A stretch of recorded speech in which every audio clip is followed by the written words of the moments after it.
Welcome to G Fun Facts Online. Today we are traveling to the dusty Karahan Plain in southeastern Turkey to uncover a secret that has fundamentally rewritten the history of humanity. For decades, the standard model of human evolution was linear and driven by economics. The story went like this. First we learned to farm, then we settled down. And finally, with bellies full of grain and surplus resources, we invented religion, monumental art, and complex social hierarchies. That story is wrong.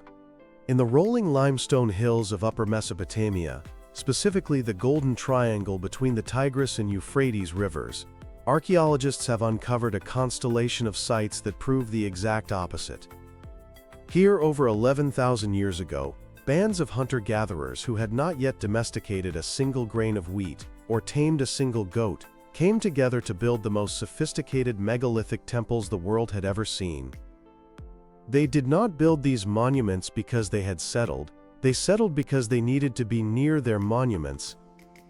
It was the urge to worship, to ritualize, and to carve their cosmology into stone that pulled humanity out of the Paleolithic wild and into the first permanent villages. This was not an agricultural revolution, it was a revolution of symbols. To understand this artistic mastery, we must first understand the canvas. The region surrounding the modern city of Şanlıurfa is now known as Tas Tepeler, which translates to stone hills. This is not a collection of isolated sites, but a dense, interconnected network of ritual centers and settlements spanning the Pre-Pottery Neolithic A and B periods, roughly 9,600 to 7,000 BCE. The sheer density of these sites suggests a shared spiritual culture.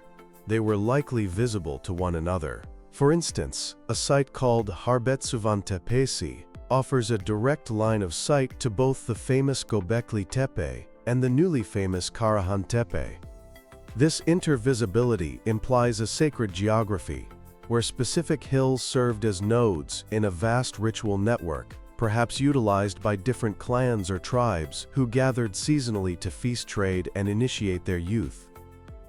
The art found here is unlike anything that came before.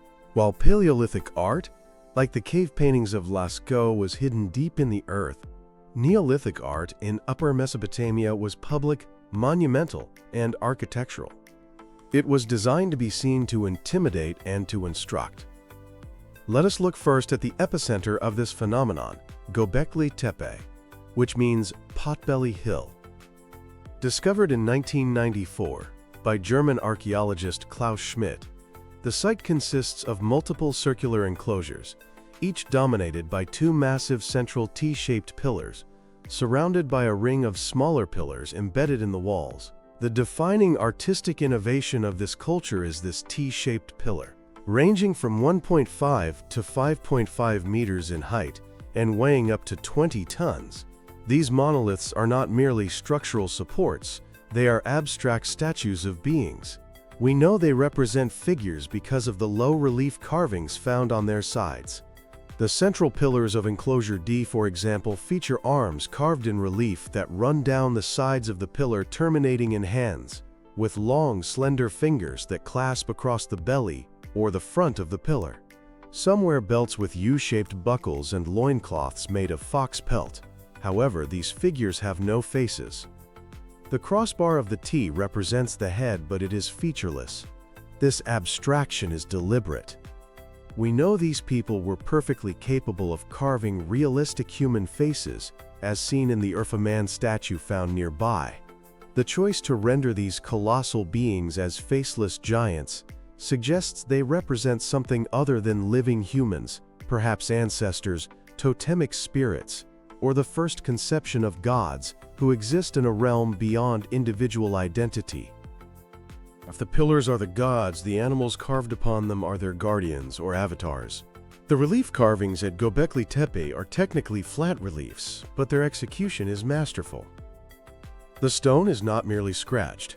The background is cut away to leave the animals standing out in the limestone. Pillar 43, often called the vulture stone, is the most famous example. It depicts a chaotic yet structured scene. A large vulture holds a circular object, possibly a sun, or a severed head on its wing. Below it are scorpions, snakes, and a headless human body. The imagery is terrifying. Unlike the peaceful herds painted in later Neolithic sites like Catalhoyuk, the art of Gobekli Tepe focuses on the dangerous and the venomous. Scorpions, spiders, snakes, and boars dominate. Scholars like Dr. Lee Clare, the current excavation coordinator, suggest this imagery served a protective or apotropaic function, warding off evil spirits. Others have proposed astronomical interpretations, viewing Pillar 43 as a star chart, recording a comet strike, though this is debated. What is archaeologically sound is the vulture's association with death. In many Neolithic cultures, vultures were seen as agents of excarnation, cleaning the flesh from the dead to release the soul. There is also a myth we need to correct regarding how these temples ended. For years, it was believed that the people of Gobekli Tepe ritually buried their temples under tons of soil when they were done with them, creating a sort of time capsule. However, recent sedimentological analysis has overturned this. The fill inside the enclosures is not clean soil brought from elsewhere. It is slope wash and rubble, mixed with domestic refuse like animal bones and flint flakes. It appears that rather than a ritual burial, the enclosures were gradually filled in by natural erosion and landslides after they were decommissioned, or perhaps filled with the debris of the settlement that expanded around them. This changes the narrative from a mysterious burial to a complex history of renovation, abandonment, and the gradual encroachment of daily life upon the sacred. Now we must move to the sister site Karahan Tepe, located 46 kilometers away. If Gobekli Tepe is the cathedral, Karahan Tepe is the seminary or the secret society lodge. Excavations led by Professor Nexmi Karul have revealed a site contemporary with the later phases of Gobekli Tepe, but arguably even more complex in its ritual architecture. The most shocking discovery here is structure AB, a sunken chamber carved directly into the bedrock. Unlike the vast circles of Gobekli Tepe, this room is intimate and undeniably intense. Along one wall, 10 phallus-shaped pillars are carved directly out of the bedrock floor. They are not T-shaped, they are explicitly phallic, standing like a regiment of stone sentinels. A winding channel is carved along the top of the phallus wall, ending in a snake head that protrudes into the room. Fluid, perhaps water or blood, poured into this channel would have flowed over the snake and dripped onto the phalluses below. But the centerpiece of this room is a human head carved into the bedrock wall. It gazes out over the phalluses with a serene, perhaps trance-like expression. It has a prominent Adam's apple emphasizing its maleness. In December 2021, researchers confirmed a stunning alignment. On the morning of the winter solstice, the rising sun shines through a specific porthole stone in the wall. The beam of light cuts through the darkness and hits the human head, directly illuminating it while the rest of the room remains in shadow. This is almost certainly a ritual of rebirth. The winter solstice is the longest night of the year, the moment when the sun dies and is born again. The imagery of the phalluses representing fertility and generation, combined with the snake representing fluid and life, and the illuminated head, suggests a ceremony where the community, or perhaps a shamanic initiate, marked the return of the light and the regeneration of the world. Karahan Tepe also yielded a terrifying statue, a seated human figure with visible ribs and a spine appearing almost skeletal or emaciated. This figure holds his phallus with both hands. The combination of death imagery via the exposed ribs and vitality imagery via the phallus reinforces the site's obsession with the cycle of life and death. It is a stark reminder that for these people, survival was a constant negotiation with the forces of extinction. Moving on to another significant find in 2021 beneath a modern village house at the site of Sayburk, archaeologists found a Neolithic bench carved with a relief that stunned the art world. It is being hailed as the oldest narrative scene in human history. The panel features two scenes that are clearly linked. In the first scene, a human figure stands between two leopards. The leopards are shown in profile mouths, open teeth-bearing tails curled forward aggressively. The human, however, faces the viewer frontally. He holds his phallus in his right hand. In the second scene, a human figure is shown kneeling or squatting facing a bull holding a snake or a rattle. Why is this a narrative? In previous Paleolithic art, figures were often floating in space without clear interaction. Here, the composition is deliberate.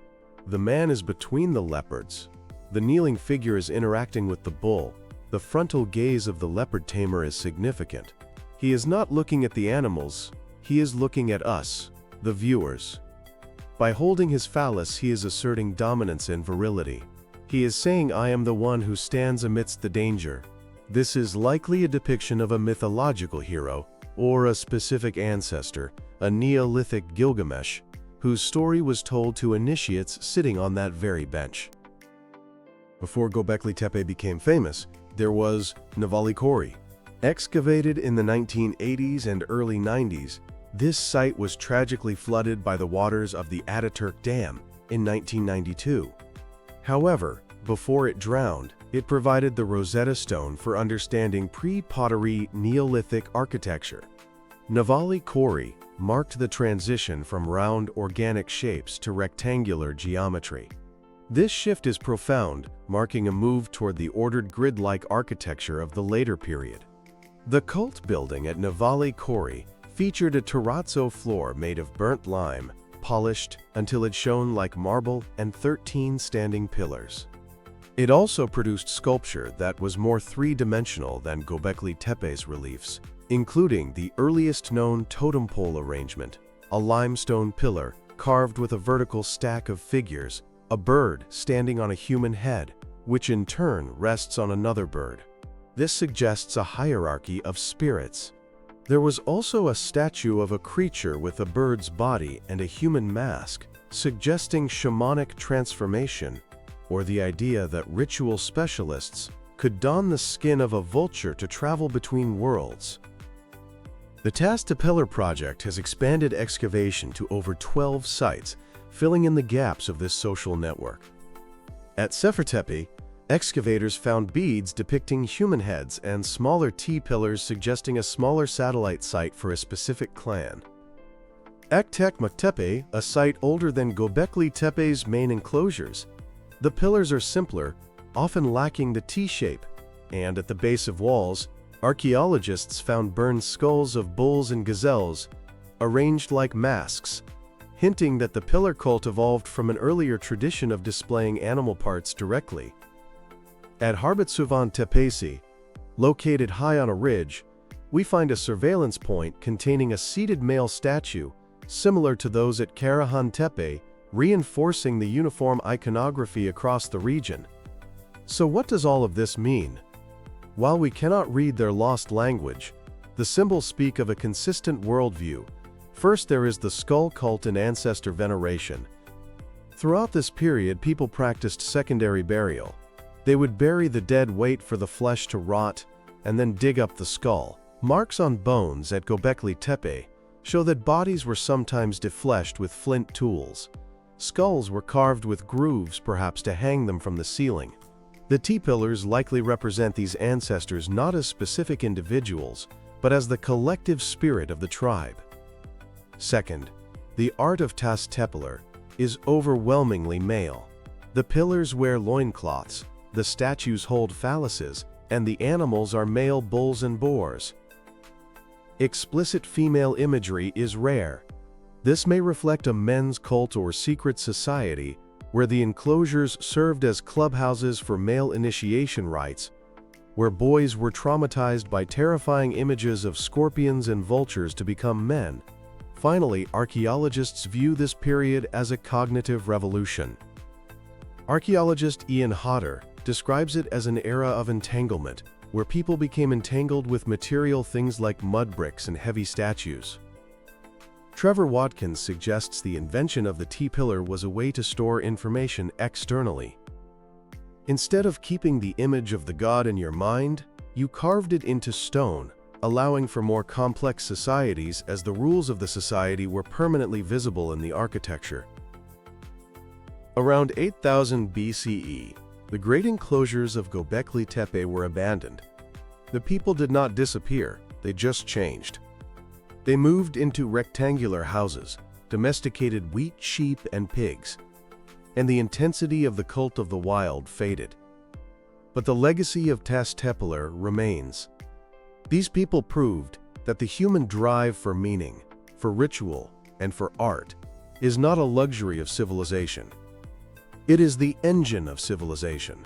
They built the temple first, and the city followed. In the silent stare of the Urfa man and the faceless gaze of the T-pillars, we see the moment humanity first looked into the mirror of stone and decided to carve what it saw. Thank you for listening to G Fun Facts Online.